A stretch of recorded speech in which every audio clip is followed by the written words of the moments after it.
Hello everyone, it is Friday, January 10th, and this video is going to be talking about 5 concepts, ideas for lesson plans that you can use if you're teaching English as a second language.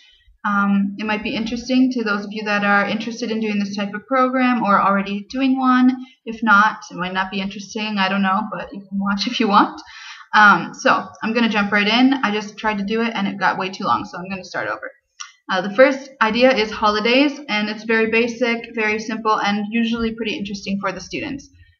This last semester I talked about Halloween, Thanksgiving, and then at Christmas time I talked about Christmas, Kwanzaa, Hanukkah, and New Year's all in one lesson. For the winter holidays lesson, I gave them a chart with the names of the holidays at the top and different categories. Why is it celebrated, who celebrates it, and what do they do to celebrate?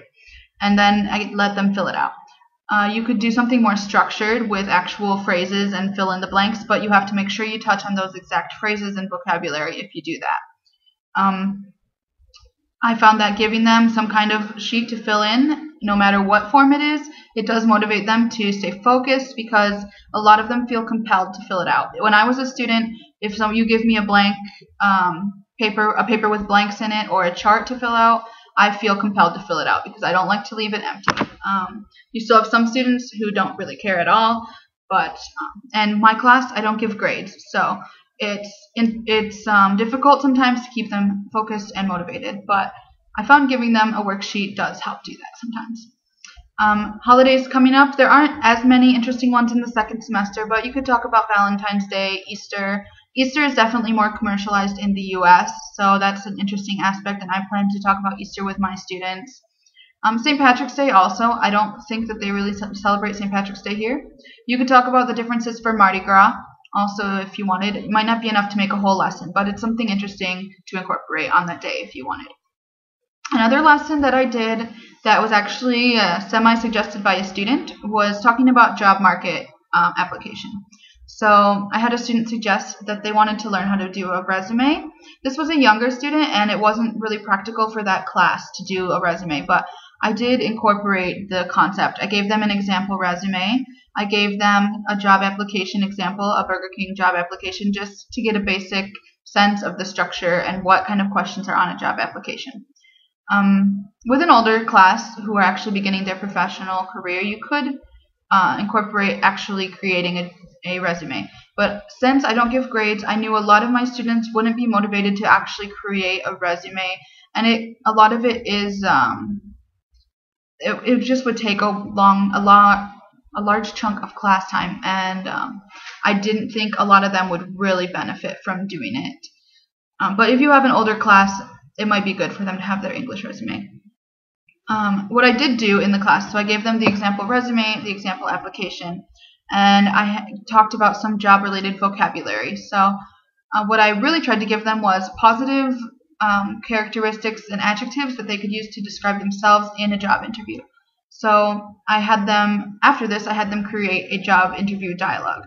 I found that giving my students projects which they have to present at the end of the class really motivates them because I don't give grades. It's a type of pressure I can put on them that will actually cause them to work. I do have a lot of lessons where I have students and they just don't do the work because there's not anything I can do about it except come around and nag at them to do it. So I found this type of pressure, it's pressure in front of their peers, to perform in front of their peers. So I had them create a job interview dialogue. I gave the lower level classes example questions. I told them they had to incorporate an introduction. So like you would have in a normal interview, you wouldn't just walk in and say, tell me about your job experience. You say, hello, what's your name, this type of thing. I had them incorporate at least 5 questions for the lower levels, at least 8 questions for higher levels. For the lower levels, I gave them a list of example questions. For higher levels, you can let them create their own questions. Then I had them give a wrap-up at the end. So say goodbye and we'll call you, or thank you for your time, that type of thing. So the job interview, the students really actually enjoyed doing it. I had some of them that just did a very straightforward but well-written, well-constructed job interview. Anything where they're actually going to be speaking English at the end of the class is good by me because it's very difficult to push them to speak sometimes. I had some who created a funny dialogue, and they're very proud when they create something that can make the rest of the class laugh, so they really liked that. Overall, it was a good lesson, and I only had one pair of students out of all of my 12 classes who didn't do anything because they were just lazy. The rest of them felt the pressure to have something to present at the end of the class, because if not, they had to admit to the whole class that they didn't do their work. The next idea is to do an interview with your partner and then present what your partner said. So not a job interview per se, any type of just questions for them to ask each other and present to the class what their partner told them. I did this week, and I had them interview each other about what they did in the winter vacation. So for a lower level class, I gave them a list of questions. Did you celebrate Christmas? What did you do on Christmas? Did you receive any gifts? How did you celebrate the New Year? And to provoke a more detailed response, I asked them, what did you do at midnight? What was your favorite thing about the vacation? And did you make a New Year's resolution? This type of questions. For higher level classes, you can just tell them, interview your partner about their winter vacation. And they have to invent their own questions and create their own conversation. Then at the end of the class, they have to go to the front of the class and say, during the winter vacation, Pierre celebrated Christmas with his family. He got an Xbox One for Christmas, and like that. So they have the pressure to perform in front of the class at the end of the class. And all of my students that I did this activity with, they all did it, and they did a pretty good job. Today they did a really good job, and I was really happy with how they performed. And they asked more questions than they've ever asked me.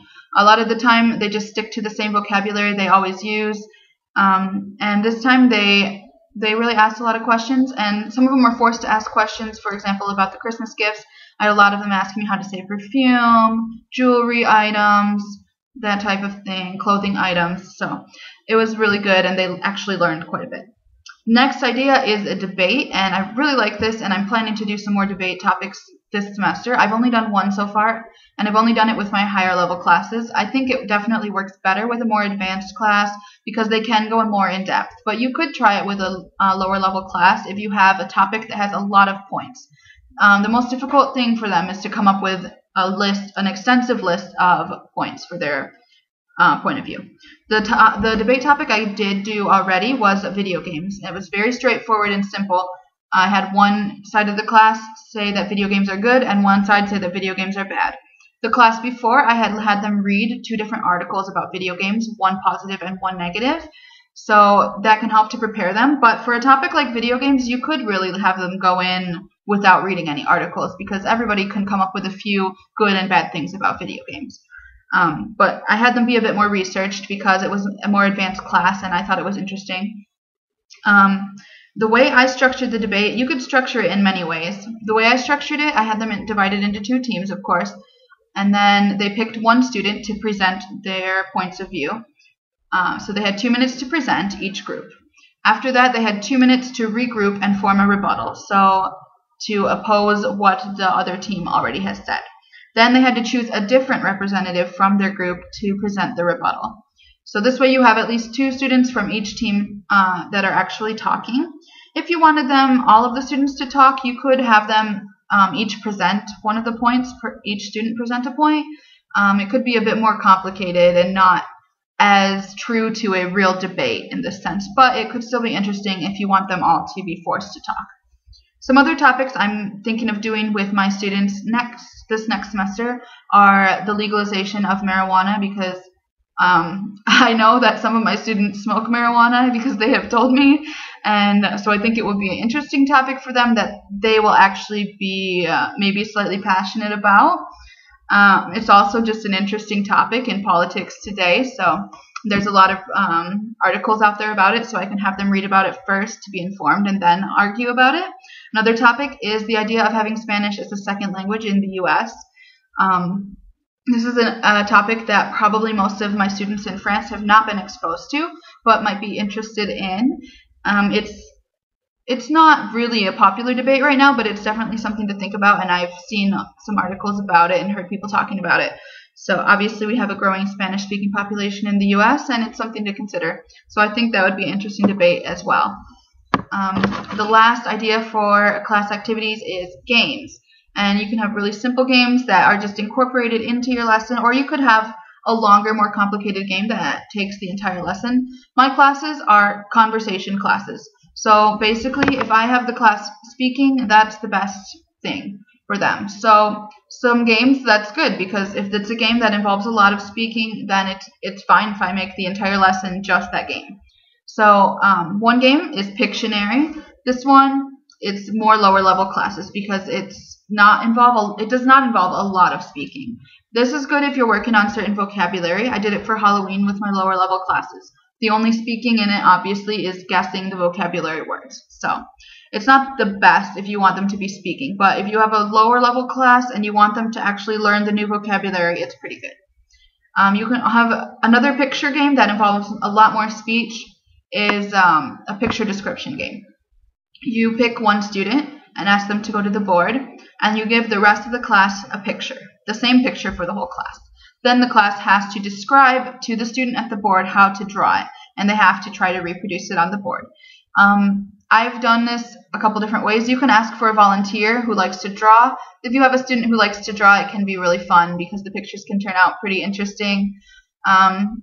Other times, if I had one student who was acting up in the class, just to pick on them, I would go to them and give them the marker and not tell them what they were doing, just to let them freak out a little bit. So there's a couple different ways you could do it. Another game is Taboo. This is a really good one for speaking because the students take turns, so they all speak. And I don't do it the way that real Taboo is with like off-limits words. You could do this with a really advanced class, but since they're just learning English as a second language, it's good enough just to try to explain the name of the person or the object that they have. And then the rest of the class has to guess who or what it is. So it's a really good game to play. If you don't know how Taboo works, you can look it up, but basically you put a bunch of names of people or items in a bowl, and the student draws one, and they have to explain without saying the name of the person or the object what it is. Another game which incorporates this is a game with 3 rounds. I played this with my advanced students this week, and they really liked it. Some of them had actually played it before also. I called it Triple Threat, which is the name that it was introduced to me, but some of my students said they'd played it before, and it was called Time's Up. It has 3 rounds. The first round is Taboo, the second round is Charades, and the third round is a one-word round. What you do at the beginning, you have your students each write a name of a person on a piece of paper, and you put them all in a bowl. You can add your own if you want to. I put 10 names of people into it before we started and had each student write one because I had 10 students. You can have them write more if you want the game to be longer. It doesn't matter. You can have as many or as few people in the bowl as you want. Then you split them into 2 teams, and each person you have 1 minute. The first round you have 1 minute to explain the person on the card without saying the name of the person, and they have to guess it. If it's a person you don't know, they still have to try to explain it. And this was really fun for my students because the students I did it with, they're quite advanced, so they could say, they could try to talk around it. This would be really difficult for beginner students because they would have no clue what to say if they didn't know who it was. But for the advanced students, it was really fun for them to try to explain it. And then you continue. So after 1 minute, however many people the team guessed, that's how many points they get. Then the next team has 1 minute, and you go back and forth like this until all the names in the bowl are gone. Then you put them all back, and you do the same thing but with charades, so they have to act it out. At this point, the students already kind of know the names of the people in the thing, so it's a little easier to guess. The charades can be really funny. It doesn't involve talking, but it tends to go faster than the first round, so it's just a small part of it. And it was really fun to watch my students do this. The last round is the same, but they can only say 1 word. This is really good language skill because it forces them to think about what's the most important word to describe this person or thing. And so it was really, really interesting, and it tends to go faster as well. So those are just some of the ideas I have incorporated into my lesson plans. If you're teaching an English class, feel free to share any types of ideas you have, or if you've tried some of these ideas in your classes, or if you're thinking of doing it, do you think these are ideas you would use, anything like that. As always, thank you guys so much for watching. I know there's not a lot of people out there watching, but if you're watching it, thank you very much. I appreciate it. And I hope you guys have a great weekend. I will see you later. Bye-bye.